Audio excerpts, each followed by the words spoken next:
আজকে একটা ভুতুড়ে জায়গায় যাচ্ছি, অনেকটা বনের ভিতরেই বলতে পারেন। তারপরে এত পিঙ্ক পিঙ্ক কেন জামা কাপড় পরছি সেটাও একটু পরে বলবো, চলুন আগে যাওয়া যাক। এই যে দেখছেন জনমানব শূন্য বিশাল এক মাঠ, এটা কিছুই না, এরপরে আছে আরও সারপ্রাইজ। মানে হচ্ছে গাড়িটা রেখে আপনাকে এই যে বিজন ভূমি এর ভিতর থেকে হাঁটতে হবে। হাঁটতে হাঁটতে আপনি এমন একটা জায়গায় পৌঁছে গেলেন, সন্ধ্যা নেমে আসছে, রাত বাজে 8:30। তারপরেও দিনের আলোর মতো একেবারে রোদ ঝলমল করছে চারিদিকে। কিন্তু তারপরেও এই বনের ভিতর থেকে হাঁটার সময় দেখা যায় উপর থেকে আকাশ দেখা যায় না, এত ঘন গাছ। সামনে এগুতে এগুতে দেখলেন একটা বিশাল বড় মাঠ। মাঠের ওই পারের মানুষজনও ঠিকঠাকভাবে দেখা যায় না, এত বড় মাঠটা। সেটা থেকেও সামনে আগাতে থাকলেন, দেখলেন সেখানে বেশ কিছু গাড়ি দাঁড়িয়ে আছে, সিকিউরিটির লোকজন দাঁড়িয়ে আছে, একটা বিশাল বড় প্রজেক্টর সেখানে আছে, এবং তার সাথে দেখতে পারলেন বেশ কিছু ছোট ছোট তাঁবু। সামনে এগুতে দেখলেন সব কিছুর কালার থিম হচ্ছে পিঙ্ক। কোনো স্টলে খাওয়ানো হচ্ছে, কোনো স্টলে পপকর্ন দেওয়া হচ্ছে, কোথাও ট্যাটু করে দেওয়া হচ্ছে, সবই সেই পিঙ্ক থিমে।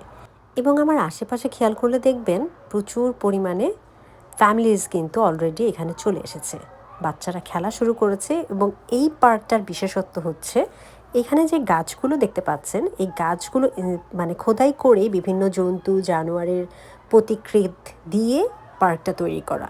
একটু ডিফারেন্ট তো বটেই, সব ধরনের পার্কে আসলে এই জিনিসগুলো দেখতে পাওয়া যায় না। এবং আমি এখন যে জিনিসটা দেখাবো সেটা সব থেকে একটা মানে দুর্লভ বিষয় বলতে পারেন। সেটা হচ্ছে এই যে সিটির মধ্যে এমন একটা জায়গা, যে জায়গাটাতে কোনো শব্দ নাই, ট্রাফিকের সাউন্ড নাই, কোনো ধরনের জনমানব নাই, একদম নিরিবিলি এবং একদম প্রাকৃতিক। এখানটাতে বসলে এই বুনো ফুলের গন্ধগুলোতে এক ধরনের ঝিমঝিম ভাব তৈরি হয়। এটাই মনে হয় প্রকৃতির ম্যাজিক বলতে পারেন। মানে এত অদ্ভুত একটা ফিলিং, এটা আসলে একেবারে প্রকৃতির খুব কাছাকাছি না গেলে মনে হয় পাওয়া যায় না। এই যে সন্ধ্যা এখন নামতে শুরু করেছে, সূর্যি ডুবি ডুবি, এবং তার মাঝখানে এই যে চারিদিকে অসংখ্য গাছপালা, বন, ঝিঝি পোকার ডাক, পাখির ডাক, এবং সেই সাথে বুনো ফুলের গন্ধ। আহ, চমৎকার, এক কথায় চমৎকার। বুক ভরে প্রাণ খুলে নিঃশ্বাস নেওয়ার মতো একটা জায়গা। এখন চলুন ফেরা যায় সেই মাঠটাতে যেখানে সব লোকজন আমরা দেখে এসেছিলাম প্রথমে। ও মাই গড, এখানে দেখি বিছানা করে ফেলেছে সবাই। এই যে দেখেন, সবাই শোয়ার ব্যবস্থা করে ফেলেছে, কেউ ব্ল্যাঙ্কেট বিছিয়ে, কেউ বা ফোল্ডিং চেয়ার দিয়ে। এই চেয়ারগুলো ফোল্ড করে করে গাড়ির পিছনে নিয়ে ঘোরা যায় সি বিচে অথবা বিভিন্ন ফিল্ড ট্রিপে। মানুষ যারা নিচে বসতে পারেন না তারাই চেয়ারগুলোতে বসেন।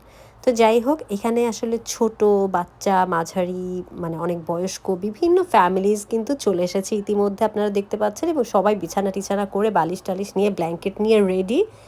কারণ হচ্ছে আজকে এখানে মুভি দেখানো হবে, এবং মুভিটা হচ্ছে বারবি। এই কারণেই সব কিছুর থিম ছিল pink. I also just learned to cry.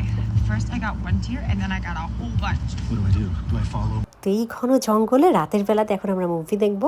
কথা হবে অন্য সময়। Thanks for watching, by.